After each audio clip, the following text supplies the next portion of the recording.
Let's break it down. What exactly is a tariff? At its core, a tariff is simply a tax that a government places on goods as they enter a country from abroad. It's one of the oldest tools in the economic playbook, used by nations for centuries to control trade and protect their own industries. Think of it like a cover charge at a nightclub, but instead of people, it's foreign products trying to get into the country. If you want to bring your goods into the US market, you have to pay up at the door. For example, let's say Germany wants to sell its sleek, high-end cars in the United States. The US government can impose a tariff on those cars, which means German automakers have to pay extra to get their vehicles onto American lots. That extra cost usually gets passed on to American consumers, making those imported cars more expensive. The main idea behind this? By making foreign goods pricier, tariffs are supposed to give American-made products a competitive edge. When shoppers see that domestic cars or goods are cheaper than imports, they're more likely to buy local. In theory, this helps boost local companies, keeps factories humming, and protects American jobs. It's a way for the government to support its own economy and workforce. But, as with most things in politics and economics, it's not quite that simple. Tariffs can have ripple effects that go far beyond just raising prices. When one country imposes tariffs, others often retaliate by slapping their own tariffs on goods coming from the first country. This back and forth can quickly escalate. This tit-for-tat can spiral into what's known as a trade war, where both sides keep raising tariffs, making goods more expensive for everyone and disrupting global supply chains. When President Trump made tariffs a central part of his economic strategy, it marked a major shift in U.S. trade policy. For decades, America had generally supported free trade, but Trump argued that the global trading system was stacked against the U.S. He claimed that other countries were taking advantage of America, and he wanted to shake things up by using tariffs as leverage to negotiate better deals. Tariffs became his go-to tool for pressuring trading partners and signaling that the U.S. was ready to play hardball on the world stage. And one of the first countries to feel the impact of these new tariffs? Our neighbor to the north, Canada. The close economic ties between the US and Canada meant that any change in trade policy would be felt immediately on both sides of the border. Suddenly, what had been a friendly trading relationship was put to the test. The stage was set for a high-stakes showdown that would challenge the limits of economic friendship and cooperation. So, how did this all play out? Let's dive in and see how the US-Canada tariff drama unfolded and what it meant for both countries. Why did Trump love tariffs? For him, tariffs weren't just a policy, they were a statement. They became his signature move, a tool he wielded with pride and defiance. It all came down to America first.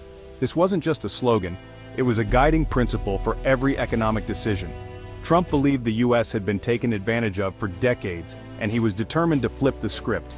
He claimed bad trade deals let foreign countries flood the US with cheap goods, costing American jobs and hollowing out entire communities. In his view, American workers and industries were being sacrificed for the benefit of other nations. Tariffs, especially on steel and aluminum, were supposed to protect key industries and national security. Trump argued that if America couldn't make its own steel, it would be vulnerable in times of crisis. The idea was simple. If America makes its own steel, it's safer and stronger. It's about self-reliance, pride, and the belief that American-made means American strength. But tariffs weren't just about protecting factories. They also became a bargaining chip, threatened against countries not cooperating on trade or other issues, from intellectual property to military alliances. This unpredictable approach was meant to keep other nations off balance and force them to negotiate on America's terms. It was a strategy built on surprise and pressure. Trump didn't want to tweak old deals like NAFTA. He wanted to rewrite the rules entirely. He saw himself as a deal maker, ready to tear up the old playbook and start fresh. Tariffs were the shock treatment to get other countries to the table. They were meant to jolt the system, to show that the US was serious about changing the status quo. The gamble? That others would feel more pain than the US and give in. Trump bet that America's economic muscle would force concessions, even if it meant short-term pain at home. It was a high-stakes move with the global economy watching every step. Markets reacted, businesses worried, and uncertainty rippled across borders. And soon, America's closest allies would find themselves in the crosshairs, caught in a trade war that would test old friendships and reshape global alliances. When President Trump launched his sweeping tariffs, He didn't just aim at America's traditional rivals. In a move that surprised many, he cast a much wider net, targeting not only adversaries like China, but also some of America's closest allies. The world watched as the US redrew the lines between friends and foes, blurring the boundaries that had defined decades of global trade. China quickly became the main focus of Trump's trade crusade.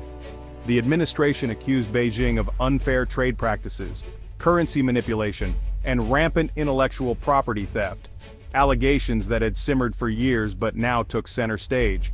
In response, the US slapped tariffs on hundreds of billions of dollars worth of Chinese goods, igniting a full-blown trade war. The world's two largest economies found themselves locked in a tit-for-tat battle, with global markets holding their breath. But the shockwaves didn't stop at China's borders. The European Union, long considered a steadfast ally, suddenly found itself in the crosshairs. Tariffs hit European steel and aluminum, but also iconic exports like French wine and cheese, sending ripples of concern through European capitals. Outraged, European leaders didn't sit idly by. They retaliated with their own tariffs, targeting American-made products such as Harley-Davidson motorcycles, Kentucky bourbon, and even blue jeans. The transatlantic relationship, once rock solid, was now under strain. Then came the real shocker: tariffs on Canada and Mexico, America's closest neighbors and partners in the North American Free Trade Agreement. For decades, these countries had built tightly integrated economies with the US. In fact, car parts and raw materials often cross the US, Canadian, and Mexican borders multiple times before a single vehicle is assembled. The supply chains are so intertwined that a disruption in one country can ripple across the continent. Yet, Trump imposed steep tariffs on Canadian and Mexican steel and aluminum, justifying the move on national security grounds, a claim that left many scratching their heads, given the long-standing alliances. Canada, in particular, was deeply insulted by the suggestion that it posed a security threat to the US. The move sparked outrage across the country and strained diplomatic ties. Prime Minister Justin Trudeau called the tariffs unacceptable and saw them as a heavy-handed pressure tactic during tense NAFTA renegotiations. The trust between the two nations was put to the test. By treating friends like foes, the US sent a clear message to the world: no one was off-limits. Allies and adversaries alike were now subject to the same unpredictable trade policies. The message was unmistakable. In the era of America First, every nation, regardless of history or alliance, could become a target. The old rules no longer applied. The fallout from these sweeping tariffs would be swift and far-reaching, sending shockwaves through industries, communities, and economies around the globe.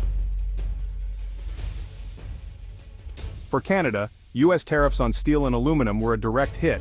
The US is Canada's biggest trading partner, and these industries are deeply connected. Suddenly, Canadian metals cost more for American buyers, threatening jobs and entire sectors. The national security excuse stung. Canada has fought alongside the US in wars. Accepting the tariffs wasn't an option. Canada had to respond, but carefully. The challenge retaliated strongly enough to show resolve, but not so much that it escalated into a full-blown trade war. The goal was to make the tariffs politically costly for Trump, pushing him back to the table. It became a test of national pride and Canada's ability to stand up for itself. The stage was set for a strategic counterpunch. Canada was ready to fight back. Canada's response was smart and targeted. Trudeau's government hit back with tariffs on US goods, but not just any goods.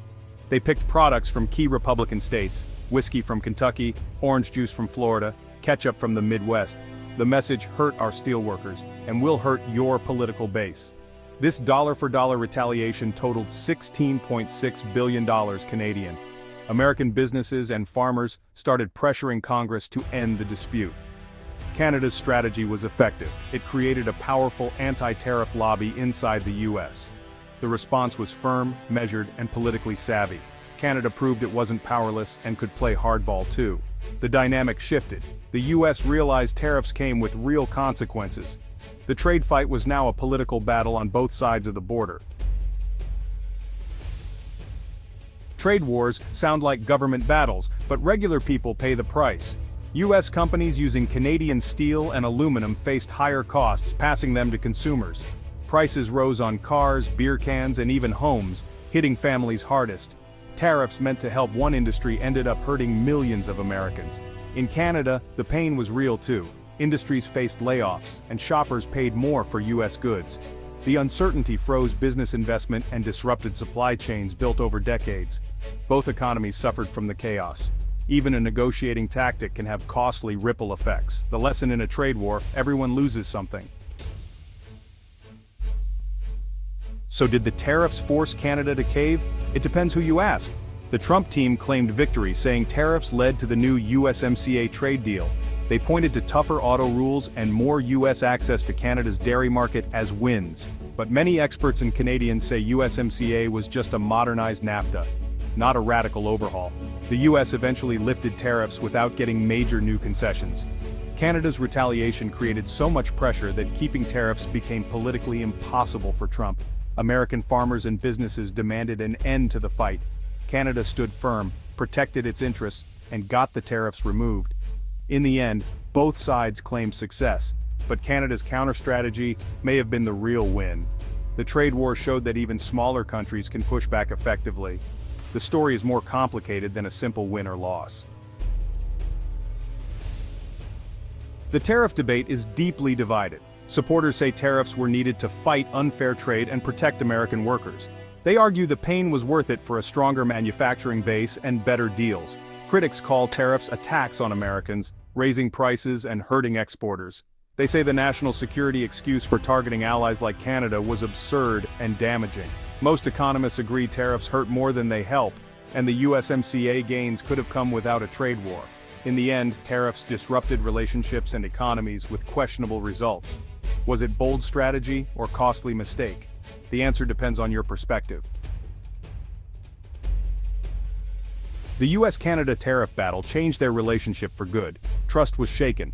Canada learned the US could turn aggressive, even against allies. Now Canada is working to diversify trade and rely less on America. The fight showed smaller countries can push back and influence US policy.